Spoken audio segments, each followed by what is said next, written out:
Hello সবাইকে, চলে এসেছি নতুন ভিডিও নিয়ে। তো হুক লাগানোর জন্য দু পাটের দু মাথাটা সমান হওয়াটা খুব দরকার। এটা দেখুন কতটা সমান হয়েছে। আর এটা হচ্ছে হুক লাগানো হবে এখানটা, যেখানে যে সুবিধা মতন একটা গ্যাপ আন্দাজ মতো নিয়ে সেখানেই হুকগুলো বসিয়ে দিচ্ছি।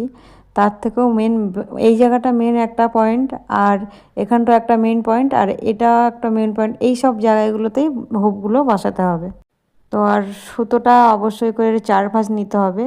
নিয়ে এরকম করে আমি যেভাবে ঠিক সেলাইটা করছি সেভাবে একটু দেখে নিন। আর ওই রকমভাবে না গুলিয়ে না আসে ওই কাপড়টা, সেটাও মাথায় রেখে এরকম করে কয়েকবার 4 ভাঁজ করে অবশ্যই সুতোটা নিতে হবে। নিয়ে তারপরে কয়েকবার করে সেলাই করে নিয়ে এরকম যেরকমভাবে আমি যেটা করছি সেটা একটু ভালোভাবে দেখে নিন। তারপরে এখান থেকেই সেলাইটা বেশ ভালো করে শক্ত করে কয়েকবার দেওয়ার পরে এই মাথার দিকটা এইভাবে কয়েকবার চেপে ধরে সেলাই করে নিতে হবে। আর যখন হুকটা বসাবো বাঁ হাতের বুড়ো আঙুল দিয়ে অবশ্যই করে হুকটা চেপে ধরতে হবে, তা না হলে নড়ে যাবে। আর যেখানে যেটা ঠিক এইগুলো আমি সবগুলো বসিয়ে নিয়েছি।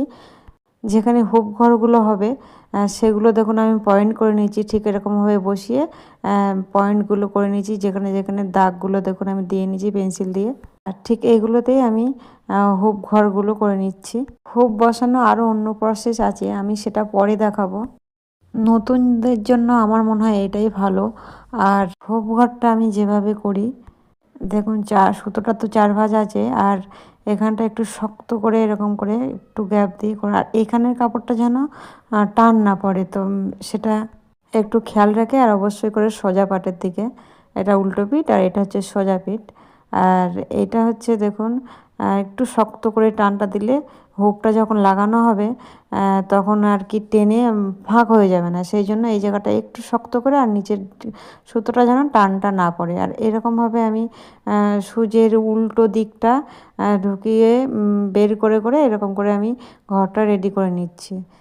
এরকম করে কয়েকবার যতক্ষণ না পূরণ হবে ঘরটা ততক্ষণ পর্যন্ত করে ঠিক এরকম করে বের করে নিয়ে আরেকটা ঘরের জন্য এরকম করে আবারও সেই প্রসেসে বের করে নিতে হবে। অবশ্যই করে নিচের সুতোটা যেন না টান পড়ে, তাহলে কাপড় গুলিয়ে যাবে। আমার পুরোটা কমপ্লিট হয়ে গেছে, দেখুন কতটা সুন্দর হয়েছে।